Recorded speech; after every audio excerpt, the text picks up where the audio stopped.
Good Sunday morning. It's time for Clubhouse Chatter. Here's Norm Ordez. Hey, that's right. It's Sunday morning again, man. It's been a while since we've been on, guys. Yeah, 2 weeks or so. Couple of weeks. We had a couple of breaks. Brian's been on vacation, and Brian, by the way, has a state champion golfer. Yeah. And dude, she dominated. Tell us a little bit about that. Well, she won with a 19-stroke victory. 2 days. She was up by 11 strokes on the first day and then 8 more the second day. So she was on fire. She was throwing darts out there. It was kind of fun. So, and I already know the answer to this question. In the years that you've been coaching golfing, have you ever seen such a dominant performance? No, even Gigi Stoll from Beaverton a few years back, who's playing in Arizona right now, who's amazing, didn't have that dominant performance. Ellie was on. Ellie Slama, so two-time defending champion now. So now she's graduating and going to Oregon State. Top 10 finish for you, another one? Yeah, top 10 as a team. So how many top 10 finishes do you have overall now? 9 years. We have, I think, 7 top 10, and we had a 12 in there 1 year. And then that's pretty impressive. It's not bad. We'll take that. Take that. All right. Hey, Clubhouse Chatter, man. We are back, and it is a weird weekend here in McMinnville.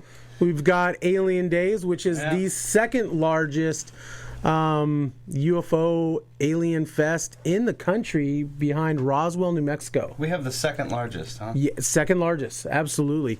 And before it's done, it quite possibly could be the largest. I mean, Brian said it was pretty crazy, and it's still growing. So it's getting there. It's fun. It's out of this world. So our guest this morning, so we have an in-studio guest, and that's Ryan Dambach, who's a former hitting coach? Were you hitting coach? Yeah, I was hitting coach and mental coach for Pacific University Boxers out of Forest Grove, Oregon. That's right. Hey, welcome. Thanks, guys. Thanks for having me on. And so we had been, Ryan and I had been talking about this for a while now, about bringing him onto the show and talking. And, let's give us a brief history of your baseball background. Well, just moved up here a year ago, born and raised in Southern California. Spent my whole life playing down there. My story is somewhat interesting. Like a lot of kids, grew up wanting to play in the big leagues, and really having that kind of that dream and that passion. But my career didn't go as easy as I had anticipated, and involved a lot of hard work. I got cut in high school, never played a day of varsity baseball in high school. Actually got cut at a junior college. Ended up walking on at an NAIA school in Southern California called Vanguard University, which was great. I had the opportunity to kind of develop,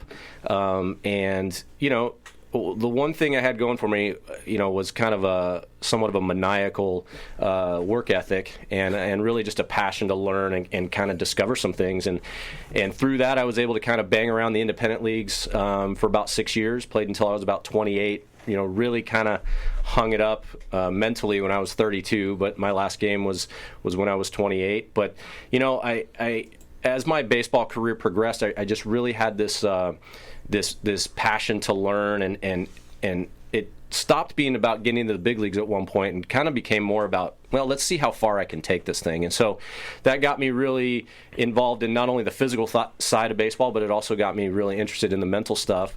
And so it kind of led me in a direction that I really started to break things down physically, put that together. I always knew that kind of the mental side was a weakness for me, so started to kind of look outside of baseball to try and discover certain things, and started to apply that in my own career, and that's when things really started to take off. And then after that, had kind of a passion to kind of teach that to other kids, because I saw how much it benefited not only my own career but my own life. And so that's kind of what I started doing. Coached a little bit at college at Vanguard, thought I wanted to be a head coach, and then realized I kind of really enjoyed kind of the one-on-one, kind of the personal aspect of it. So I went into private instruction, moved up here a year ago, had the opportunity to coach over at Pacific, and that was great experience. Loved all the guys. The coaches on staff were great. And we had season didn't end the way we'd wanted to, but I saw some great development there, and had some great experiences with the players. So that's kind of my story in a nutshell right there. So you're ready to move on to the next whatever chapter? The next step is. Hopefully continue to grow this, spread the message a little bit, and impact more lives is really what I'm hoping to do. It's funny because we have a couple of mutual friends, and Steve Springer, I believe, is one of them. Yeah. And I'll tell you what, he has changed my whole thought process about the game. And I'm coaching my nephews, and my deal is they're young and you got to get them all excited about baseball, but that quality at bats that he does, It's huge. It's amazing, and it's check him out, qualityatbats.com, and it's basically you throw the batting average out, you don't even worry about the batting average anymore because it's evil. Right. Baseball is such a failure generated sport, and that's what makes baseball so beautiful. Yeah. In football, if you're a quarterback and you're completing 33% of your passes, You're not a quarterback You're anymore. not going to be a quarterback. In baseball, if you're hitting, 333, you're a Hall of Famer. You're an all-star, yeah. And that's the beauty of it. It's so, it's just failure is the game, but yet you can be successful.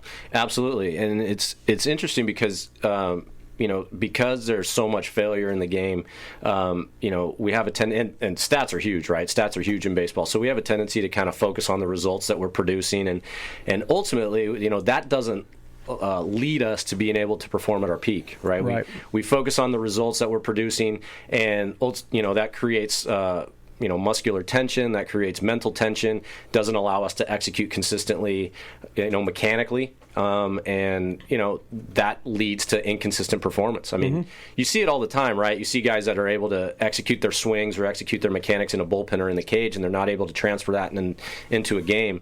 Well, in terms of skill execution, their ability to execute a skill, what's the difference between a game and the batting cage? There's really no difference. It's really what's going on in our mind, what we're focused on, those types of things that really impact our ability to consistently execute mechanically, which ultimately puts us in the best position to succeed.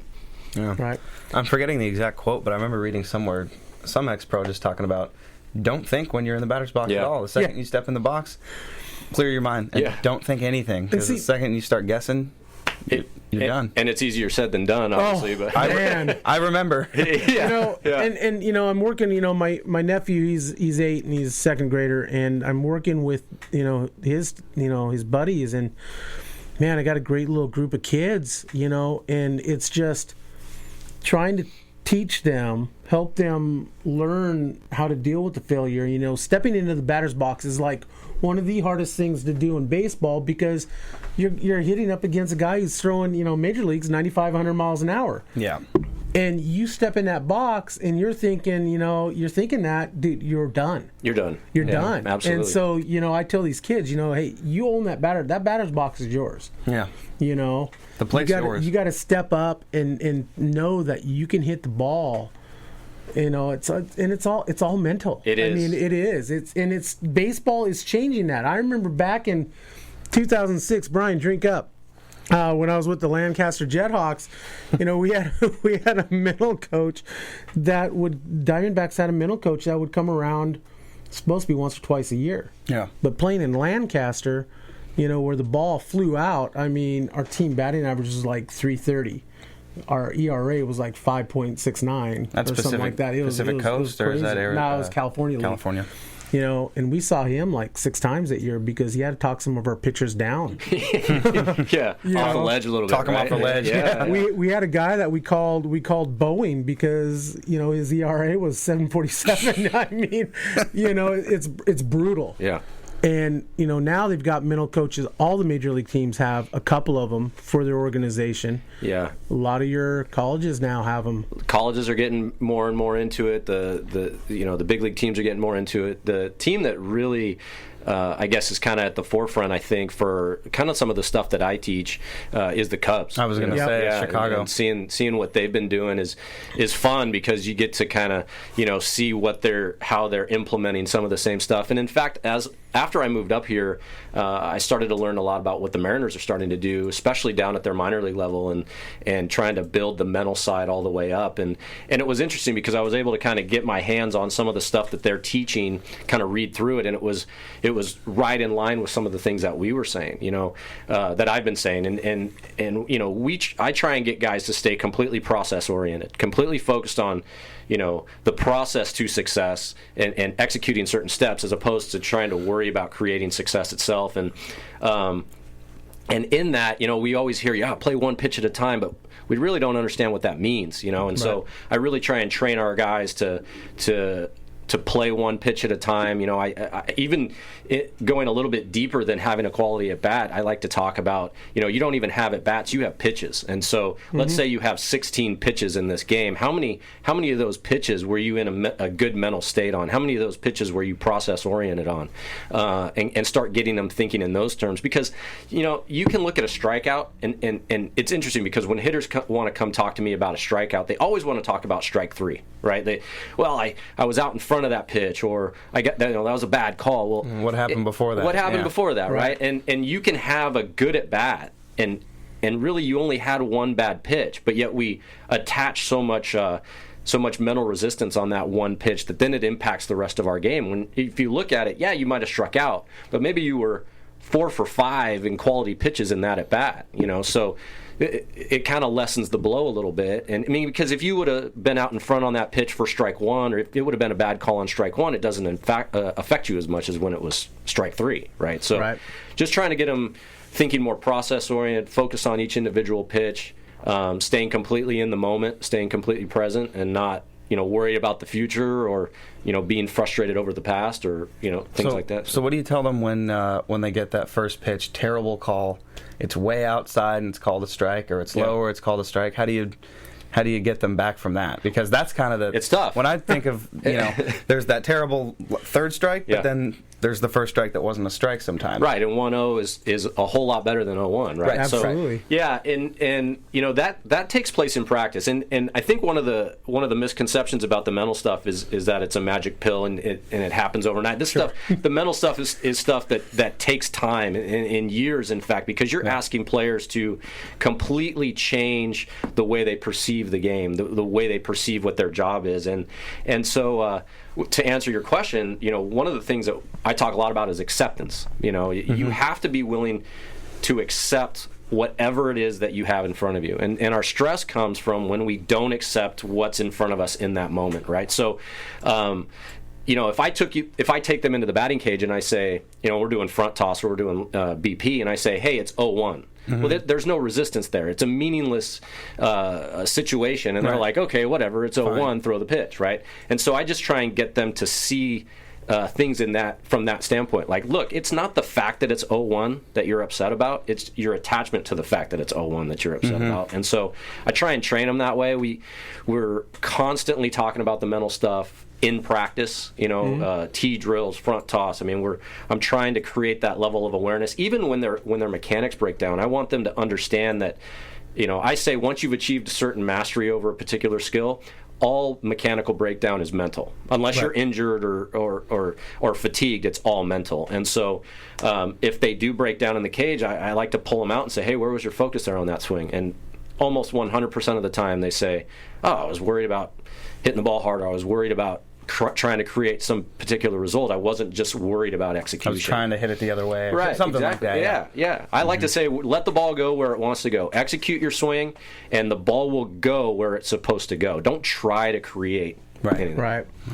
Where does your passion come from? I mean, growing up, I mean, you played ball, but where did that passion? Where'd you find it? I have no idea. My mom said my mom will say that at 16 months old, I picked up a bat and never looked back. And my wife would call it an obsession. It is. It has been. I don't know. It's just one of those things that I just love it. I just absolutely love it. I love every aspect of the game. I love. The big leagues, college, high school. I just love to watch and play and learn about baseball. And I think that, one that I didn't understand until later in my career, I had this kind of somewhat of this aha moment. I was I was hitting in the cage one day, and I'd really been working on this mental stuff, and I'd gotten pretty good at it. I'd gotten pretty good at it in terms of doing it in the cage, right? And so my goal at the end of my career, when I was hitting balls off the tee, was I was trying to be perfect on every swing. And by perfect, I don't mean creating perfect results. I mean, I was trying to have the same mindset, the same effort level, the same swing, and execute my swing on every swing. Bruce Lee says he doesn't fear the man that's practiced 10,000 kicks. He fears the man that practiced one kick 10,000 times. And that's what I was trying to create. I was trying to create one swing, one mindset every single time I swung the bat.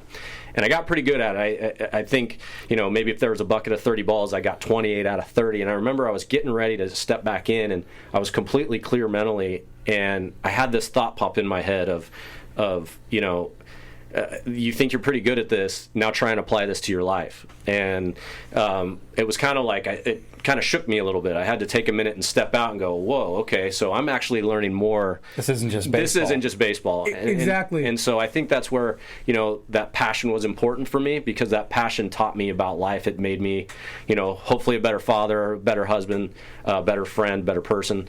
So ultimately I learned that I was learning about life. I wasn't really just learning about baseball. That is one of the biggest things that I love about the game. Coaching, my 4-year-old nephew in T-ball, and then coaching his brother at 8, and it's more than baseball. Yes, I'm teaching them, baseball skills, but we're also giving them life skills that they're going to have to use to get along. Yeah. And my parents, man, they eat it up. Yeah. It's like this year we had like a waiting list for my team. I could only carry 12 kids on my team, and it was like at least double that people, wanting to come play for us. And man, it's a beautiful thing. It really is. Yeah. I was thinking this morning, as I'm on my Toro down at Joe Dancer Park doing a garbage run and checking out my fields, on the passion, and I started kind of questioning where did my passion come from. And I'm a lot like you. I loved the game growing up. I didn't get a chance to play a lot because my dad was in the military and we traveled a lot. But I've got a buddy, Joe Migloretto, who coaches here and works for the Volcanoes and whatnot. Back in the 90s we started hanging out, and I think that's where my passion came from, was because he was so passionate. Yeah. And you just run with it. And I got these 8 and 9-year-olds who are just characters, and you talk about the mental game, and dude, it doesn't get any more mental with these 2nd and 3rd graders, because and we're emphasizing start working on trying everything the same. Everything's got to be the same. You got to go through a routine, and it's got to be the same routine over and over and over. Man, it just confuses those guys. Well, and at that age, you still got to just remind them to face the plate when they're in center field. I know. Yeah. I know. I got this kid who he pitched the other day, and dude, he's got the funkiest delivery, but it works. He's getting balls over the plate. And so I'm like, okay. And I got a coach who's like, yeah, we got to change this. I'm like, no, we're just going to let him be. He's 8. Right. Yeah. We're going to let him be. Yeah. He's throwing strikes. Don't change a thing. And you want to encourage. Same thing with the hitting. You want to encourage. Swinging the bat and not being afraid going to bat. And so if I got this kid with a funky stance, man, I just let him do it. I kind of show him a little bit on how things are going to change for him when he gets older. But I said, right now, dude. Just hit the ball. Just go with this. Put the ball in play. Put the ball in the bat. Yeah. Unless they're really, really struggling, right? It's like you want to try and the game is kind of morphed into, at the big league level, at the professional level, right? It's a business, but it's that's starting to filter down until younger and younger ages. Mm-hmm. Growing up where I grew up and living where I used to live in Southern California, right? The travel ball is kind of taken over, where it's kind of a business now for these kids at 8 years old, and they've kind of lost the ability, which is just to go out and just play, right? Yeah. And that aspect of the game is so important. When you watch it at the big league level, the creativity aspect, guys, the things that guys can do defensively, that's all developed through just playing and screwing around, mm-hmm. and it's gotten to a point where it's become so structured at the younger levels where they've lost that ability. It's funny. People ask me all the time, what do you think about these kids coming up, how are they better than you were? And when I was growing up, and in a lot of ways they are, right? Fundamentally, they're much more sound because they have access to so much more instruction. They can get online and see videos and whatnot. But in a lot of ways, they're also behind. They're behind mentally because they haven't had the opportunity to just go out there and play for the joy of it and play for the love of it. I run into so many players who, are trying to get into college to play, and I'll say, "Do you love to play?" And they're like, "Yeah," but they don't look like they love to play. Right. And when you realize like they don't really know anything else, so they don't really know what their passion is. And if you just let them play, then they develop that passion for it. It's fun. They're free. They get to make mistakes. They're not worried about things. It's a better way to go about it. What do you think about travel ball? I mean, are you a proponent? Do you not like it? Yeah, I'm definitely not a proponent. I think it's been proven.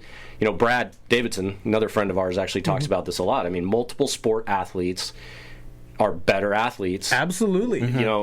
We specialize way too early. Up here, I think you almost have to play multiple sports, which is great. Back home, with 364 days of sunshine, they play year-round nonstop. And so you're starting to see, from an injury standpoint, not only a mental standpoint, but talking about an injury standpoint, you're starting to see some of these overuse injuries occurring at younger and younger ages. 13, 14 years old. Right. Yeah. I mean, you're seeing hip labrum tears that should be happening to big leaguers when they're 35, starting to happen at 13 and 14, just from too many swings, without taking a break and not being physically balanced. And so I'm not a proponent of it. I definitely think there's better ways we can do it. We can still play a lot of games, but maybe in a shorter period of time, and then let them have an extended break to go play soccer, to go play basketball, to go be athletes. So, yeah, I think mentally and physically there's no benefit. I've worked with guys, from the big leagues, all the way down to Little League, and, almost in every single scenario, my best players, the guys that end up playing the farthest, were multiple sport guys, even in Southern California.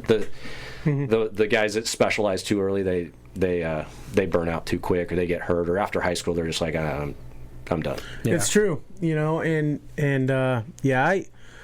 I've been asked to go create a new GABO team for next year, and I'm kind of at that point. I mean, when I started coaching my nephew Chase, as an 7-year-old last year, I want him to have fun, and develop a passion for the game. And man, that should come first, right? Absolutely. And and it's tough for me, because I want to see him succeed in baseball, but I want him to love the game.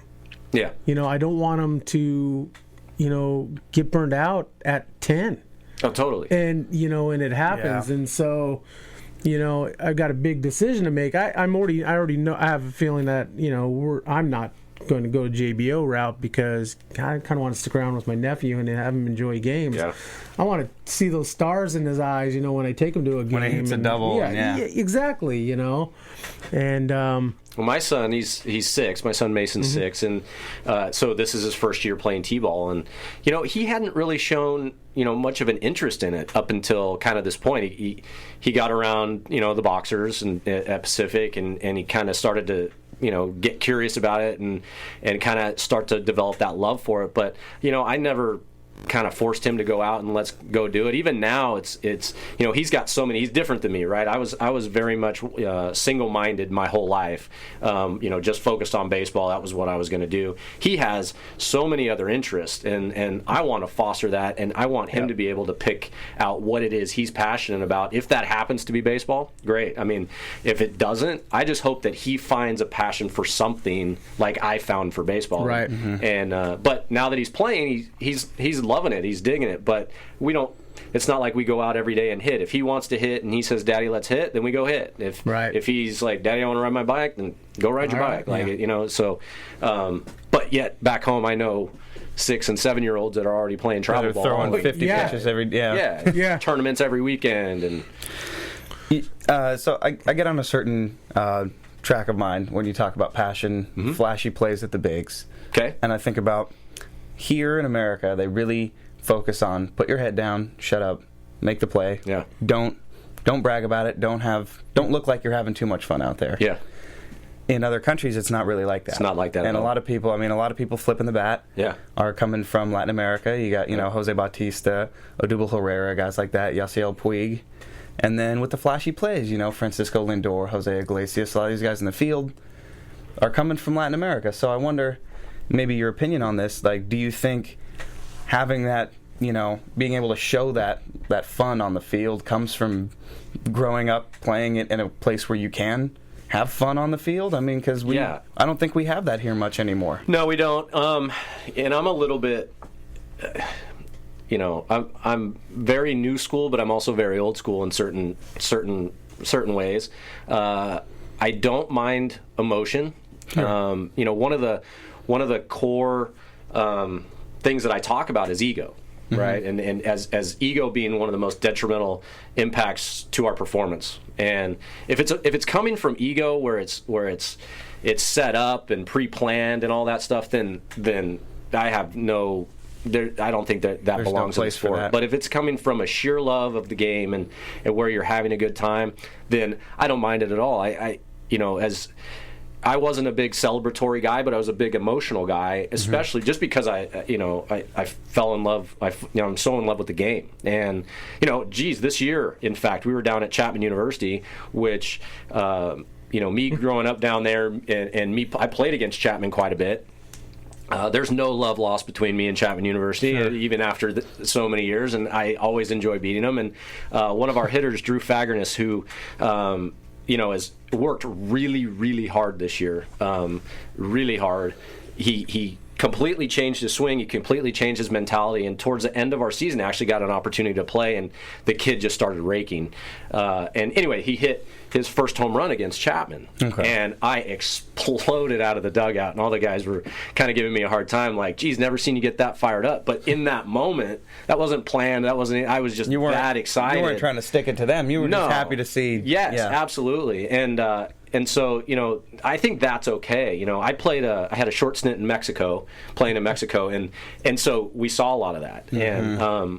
And, what was crazy about it was there was a lot of it, but the game was really fun. Right. Because the crowd, it was like the 7th game of the World Series, every game. And, the passion and the excitement, and, it was really, really fun. So, I think we got to kind of find our place. It's going to be tough, for a little while, but I think we're definitely headed that route. Our kids like to celebrate, but also I think that you got to have an understanding of the game. If you're down 8-1, you're down by 10 runs, and you hit a bomb, put your head down and run. Right. Yeah. You know what I mean? Or if you're up by that many runs, put your head down and run. People get hurt, man. Yeah.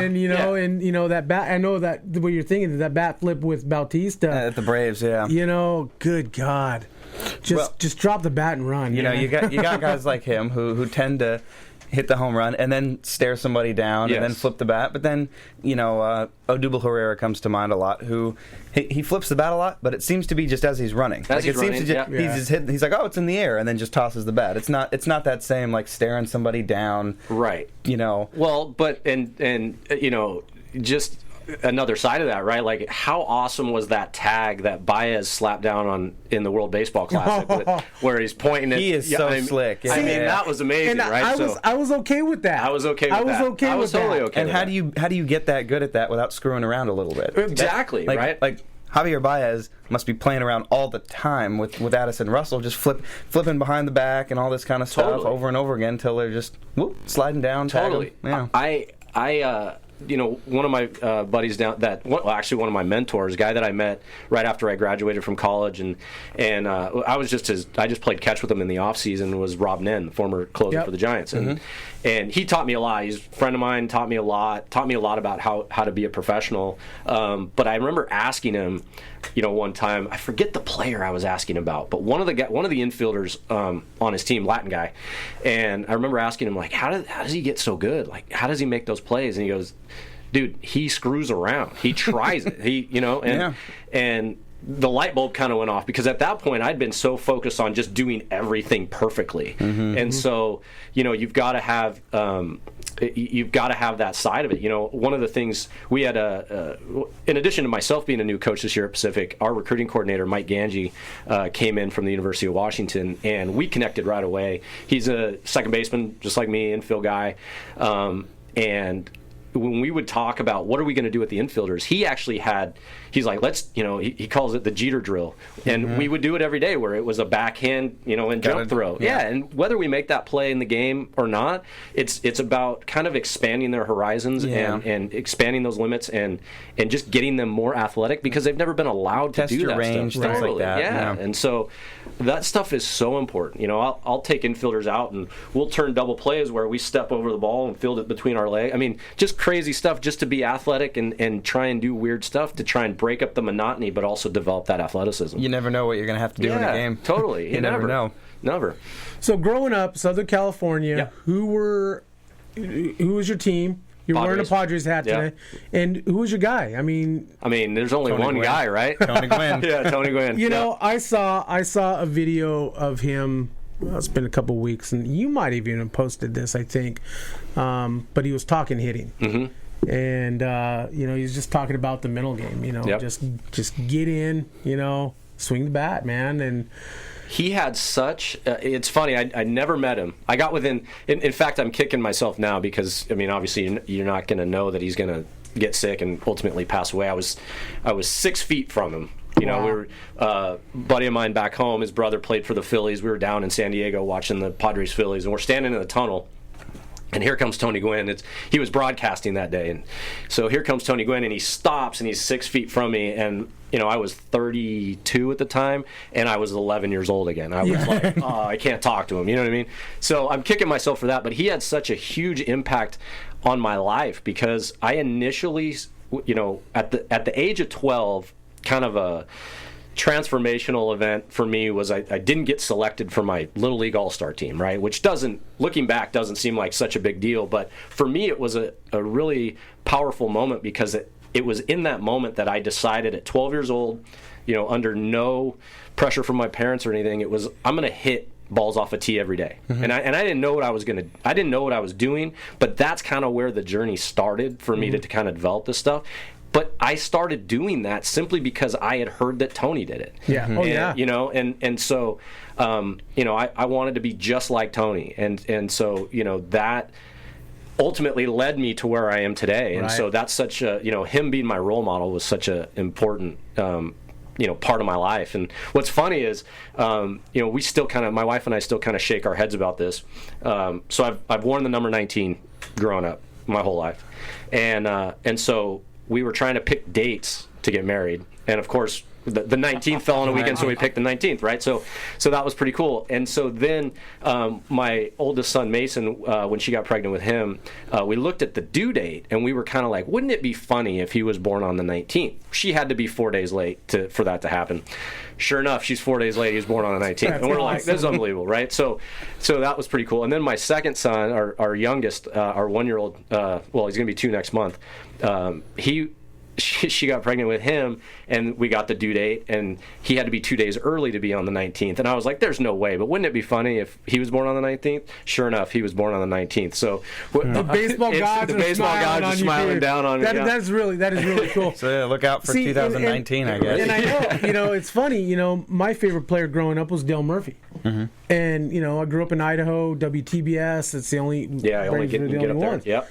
And so, I've met Dale and hung out with him numerous times, but even today, at almost 50, dude, I get all giddy. Yeah. I get all giddy with him. And we know each other. We every once in a while we'll text back and forth and stuff.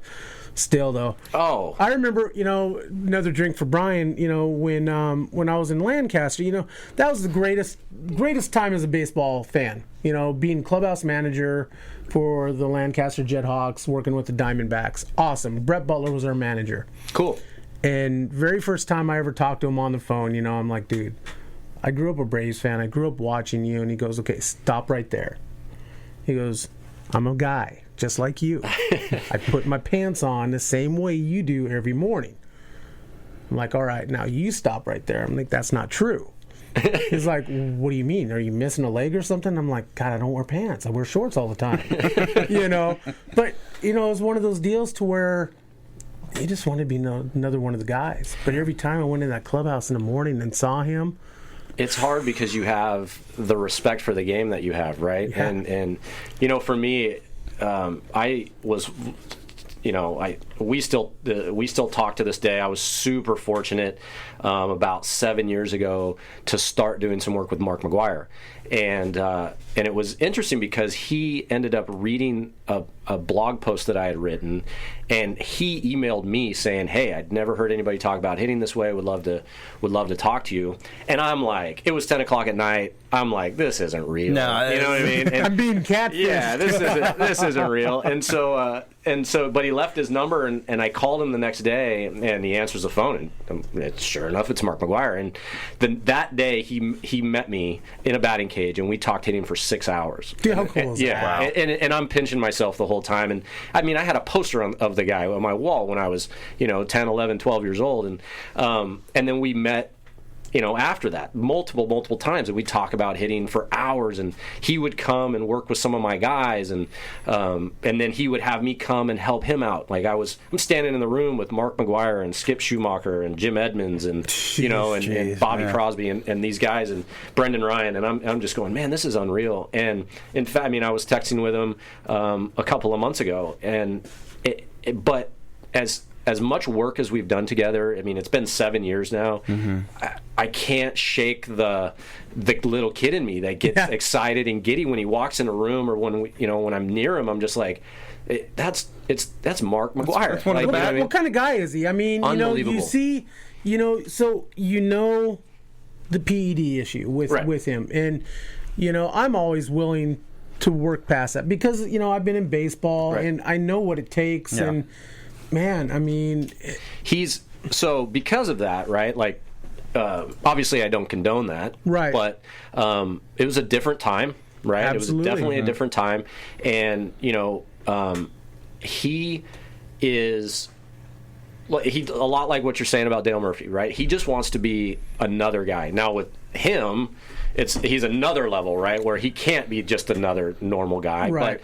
But for him to have reached out to me and then to have met me, I'm as far from being nobody as there is, right? Exactly. And to be as giving with his time as he's been, and anytime I have a question, or even with some of our guys from Pacific, there was one guy in particular, I took a video and I sent it to him, and he, he's a bench coach for the Padres now. He's busy. He always gets back to me. Always takes the time to get back to me.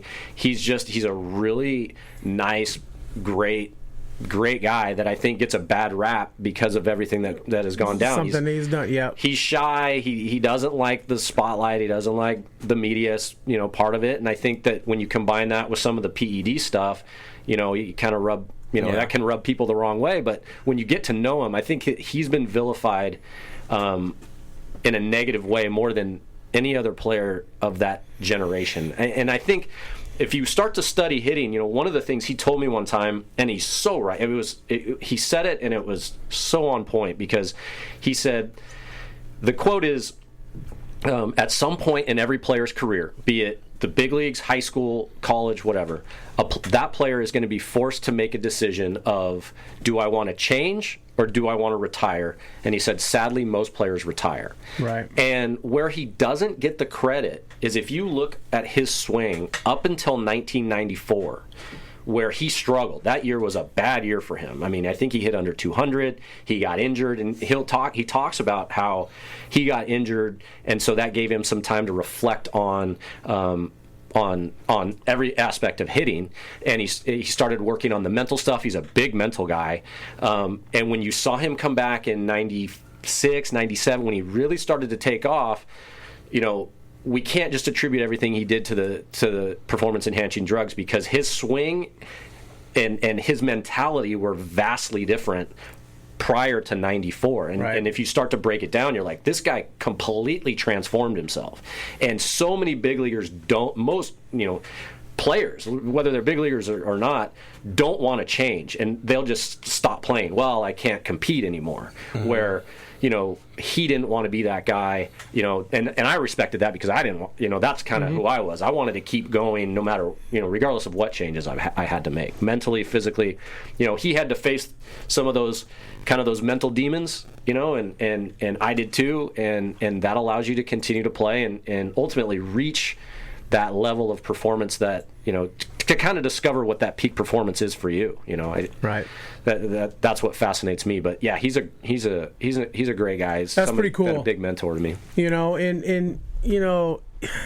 You can take all the PEDs you want. You still got to put the work in. Still got to put the bat on the ball. You still got to put the work in. I mean, I played with a lot of guys in independent ball that were on PEDs that weren't getting to the big leagues. It's no guarantee. No. I mean, and they were monsters. I mean, they were monsters and hit the ball, just as hard. But when the game came around, they couldn't perform. So you can't just attribute it to all that. I'm glad the game's cleaning it up for sure. But there's so much more that goes into it. I'm Barry Bonds, Mark McGwire, Roger Clemens, should be in the Hall of Fame. Oh, absolutely. Absolutely should be in the Hall of Fame, without any question. So, right. I think that when we simply throw things to the PEDs, we miss what we can learn from those guys. There are so many things they did so great in addition to that. So you've got to kind of look past that and, hey, what can I learn from this? Because bottom line, PEDs or not, Barry Bonds is, 50 years old now? He probably still hit 300 in the still hit? Yeah. Oh, yeah. Oh, yeah. And I'm sure McGwire can still hit 450-foot bombs. You know what? He would hit, I haven't seen him hit in the last couple of years, but he was still hitting when we were working together a lot. And, at the time, I think he was in his late 40s. And I'll tell you what, you never seen a ball hit so hard off a tee or, in front toss. It's like, he could suit up and still do it. Yeah. So who in the game do you like today? Who do I like today? Posey. I really like Buster Posey. I like the way he plays. You're a Padres fan, and you say I know, that. but, the Rob Nen thing, right? Like, I root for the Giants. I like the way the Giants play the game. Obviously, they've been struggling lately, but I like the way they play the game. I like Joe Panik's swing. Mm-hmm. I love watching Brandon Crawford play shortstop. Yeah. Other guys, I gravitate towards the little tiny middle infielders. So obviously Jose Altuve, great player. I like. Who else do I like? How can you not like Mike Trout? Right. It's kind of by default. Yeah. You like baseball. You like Mike Trout. Right. Yeah. It's interesting for me though, and I'm sure you guys kind of experience the same thing, right? Like when the heroes finally kind of leave the game, watching the game kind of changes a little bit, right? Because with I think the last kind of hero for me that retired was Jeter, right? Sure. Like you watch, I loved watching Jeter play. So now it's kind of like I just watch the game more than I watch individual players, I guess. But there's a lot of exciting young players coming up right now. Oh, man. With Judge and Stanton and Judge Trout. Judge is on. Yeah. Baseball's in a great place. It really is. It really is. Yeah. And I saw something this week, last week, that baseball and softball in America is growing again. Oh. And so the numbers are starting to go up again, which is good. And now we just need to grow in the inner cities, with the African American, and get more of those guys into the major leagues and into leadership roles as well. But man, I'm really loving Aaron Judge right now. Yeah, he hit his everything about him, bomb his yesterday. makeup, just the way he swings a bat, and is there any higher compliment than when Girardi says that he reminds him of Jeter? Right. Yeah. From a mentality standpoint, I think that if you're from a mentality standpoint, that's saying something. He was Jeter's teammate and coach at different points. You're right. So he definitely saw. Yeah. As a competitor and as a coach with him. That's crazy. Yeah. His ability to stay level-headed. It's interesting because you see those guys, right? Like Judge, his ability to stay level-headed. It goes back to kind of a lot of the stuff I teach. It's almost like, being calm should be the goal. Right. Because that leads to other stuff. And that's what Jeter did so well. That's what Judge does so well. Captain Cool, yeah. Yeah. And you don't see Trout. You know, you don't see Trout go up and down much. He's pretty steady. You're starting to see Harper kind of level out more and more. Yeah. And I'll tell you what, once he gets that figured out. Oh, watch out! Wow. Have you ever seen? Wow. I'm thinking now. Has anyone ever seen Trout get ejected from a game? I don't think so. I don't think it's happened. I don't know, Brian. He doesn't argue balls and strikes. He doesn't argue the play at the play. I mean, you talk about keeping it in check. Yeah, it's hard question. to do when some of those calls. It's really hard. Even Ichiro has been ejected from a game before. Yeah. Right? Yeah. Going back to who I like to watch. I mean, I've kind of become a Cubs fan by default a little bit. Thanks, Brad. Yeah, thanks, Brad. Watching Bryant, Rizzo. Yeah. I've always been a big, probably because of my position and whatnot. I've always been a big Ben Zobrist guy. I just like watching Ben Zobrist. Ben Zobrist is great. Yeah. Back with the Rays, even. I loved him back then. Just watching those guys play is fun. Addison Russell's an exciting young player. You forget that he's 22, 24, something like that. Yeah. And then Joe Madden as the skipper. I mean. Oh. That's huge. Holy cow. Yeah. Talk about mental coaching. Oh, yeah. Well, and that's kind of why I became a fan by default was, seeing all the mental stuff that they preach and following. I mean, I follow John Baker, their mental conditioning guy on Twitter. Former catcher, yeah. And, it's right in line with all the stuff that I teach and what we were working on in Pacific. And it's cool to see that type of stuff now taking over kind of the big leagues. Basketball was doing it, with the Bulls in the 90s and the Lakers in the early 2000s, and now the Warriors are doing it. But seeing baseball, which is usually kind of resistant to change, start to do it, and it takes a guy like Joe Madden to do that. Absolutely. So I would love to sit down with that guy. Yeah, all right, a lot of us would. So let's wrap this up and let's talk a little music, Brian. Brian always likes getting in this, and we've done this quite a bit, and so we're going to go music that you expect to hear when you're sitting at a ballpark. And so, Well, I'll start off by saying that there has been and probably never will be a better walk-up song than Hell's Bells for Trevor Hoffman. Yeah. I mean, oh, totally. Even Enter Sandman? Enter Sandman was good, but Hell's Bells was... I mean, that was my first experience with a walk-up song. I had never, and I just remember being in Qualcomm Stadium in the late 90s with 65,000 people there, and every time those bells rang, people just going bananas. Yeah. It's like Wild Thing, Ricky Vaughn. Absolutely. Totally. Mm-hmm. Yeah. And so I think that's the best one. But in terms of what do I expect to hear, I think everybody's kind of expects to hear Ozzy. Right, Crazy Train. Yeah. That's kind of one I'm expecting. John Fogerty, center field. Yeah, that's a given. Put me in, coach. Yeah. How about you? Probably some Journey. You're always going to hear some Journey. Don't Stop Believing. Yeah, Boston. Boston, for sure. You know what we had this year? It was great. I don't know if there's any video on it, if you can find any video on it, but I forget the name of the song, but it was by the Dropkick Murphys. Our first baseman, Josh Keithley, would walk up to it. Oh, Shipping Up to Boston. No, it wasn't Shipping Up to Boston. It was another one. And the entire bullpen would start doing an Irish dance. That's awesome. And then the whole dugout would do it, to the point where my son had me download the song, and now he does it around the house. But, how funny. But it was cool. I mean, that's funny. Just to see the excitement in our guys grow with that walk-up. The Wild Rover? No, it wasn't that one. DK Murphys are awesome, dude. The boys are back? No.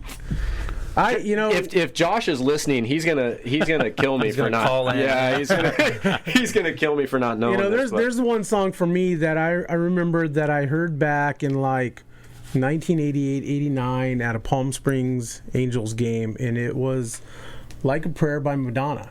Okay. And so now... Do they still play that one? Oh, dude, it's on my playlist for when I prep ball fields. It's one of my playlist songs, and that's, I never hear it at a stadium anymore, but it's one of those songs that it's always made my baseball playlist, and that I think should be playing, And so... one of the... I hate to say one of the worst ones, but, it's growing up in Southern California, I'm not an Angel fan. Okay. And so they do some of the weirdest stuff sometimes. And Dreamweaver, every time Jared Weaver pitched, I thought was just terrible. They played Dreamweaver every time Jared got on, huh? Yeah, every time. It was bad. That is funny. So we need to do this again sometime. Yes, I would love it. Joe and I were talking about the Portland Pickles are doing. One of our guys is playing for them, Jacob Weiss. Oh, yeah? Yeah. Exciting young player. Be on your lookout for him. He's going to do some good things. They're doing a Portland Mavericks night. Oh, that's super cool. And so we've had a couple of the Mavericks on the show before. And, everybody knows about the battered bastards of baseball. Seen it 3 times. And Love that. we would like you, if you're able to, that night when they're doing it, we'd like you to join us. Joe and I will be there, and Frank Peters, manager, and then there'll be a couple of others, and so we'll do figure out how we're going to do a show from there and get some of these guys. That would be super some cool. of these old Mavericks. It's pretty cool. That would be super cool. Yeah. Brian, unfortunately, will be on vacation. He is headed to the Midnight Sun game in Fairbanks. Really? The Gold Panners, huh? Yeah. Really? That'll be fun. Looking forward to it. I've already got some connections too. Yep. Yeah, so we'll see. It'll be fun. Have you ever been? Haven't been. That'll be fun. I haven't been either. I've had some buddies playing that game. Yeah. Oh, it's crazy. Yeah, it looks like It'll be a good time. Yeah. So something different. Yep. All right, so we are Clubhouse Chatter. That is Ryan Dambach. We'll have him on again, and he's going to stick around briefly for the beginning of the next show, and then he's got to take off. He's going to Dozer Days. Dozer Days. Vancouver, Washington. Yes. It's kind of cool. Is it? I'm looking forward to it. My kids are going to love it. So Yeah. Do you know what Dozer Days is, Brian? I don't. Where they get some like bulldozers. Big, like big equipment and bulldozers. The kids are able to get up in them and help drive them and stuff and move some dirt. And That's pretty cool. It's pretty cool. That's pretty cool. It is pretty cool. So this is Joe. Joe's back with us again, and hey, we are coming to an end here for the summer. We only got a couple more shows. And then, with my work and baseball and Brian being out of school and vacationing all the time, and we're going to take some time off, and we'll sporadically have some shows, and whenever we can fit them in. Yeah, exactly. But be looking for us, August, September, and when we come back, and we're gonna have some great. I would love if it's possible. I'd love to talk to Mark. About hitting, and so busy guy. If we can nail him down, that'd be great. Yeah, I would love to talk hitting with him. Yeah, he's a legend, Yeah, it's fascinating. And so, once again, Clubhouse Chatter. We are sponsored by baseballisms.com. If you like my shirt and my hat, you can find it at baseballisms.com. Northwest Baseball, Independent Baseball League, Dwayne Wangerham. Hey, if you're looking for a team to play for, Joe, you want to play? I'm thinking about it. I got a buddy playing for. I got a buddy that just joined the team. Give him a call. He's looking for players for the summer league. Also sponsored by Baseball Dudes, Chris Gazelle up there in Vancouver, Washington, baseballdudes.com, and by Mitch Canham, Skipper Mitch Canham, Modesto Nuts. BaseByPros.com, and his dad Mark does our shirts for our Clubhouse Chatter, MDM Designs. We stream live at YamHillToday.com. Check us out, and if you have any ideas for a future show, shoot me an email, normbo18@gmail.com, and you can find us on Twitter, Clubhouse Chatter 1T, Facebook, YouTube, iTunes. Just type in Clubhouse Chatter into a general search, and you will find us. Hey, stick around, 10 o'clock. We got something special coming up, and we'll catch you then. Thanks. Sounds good.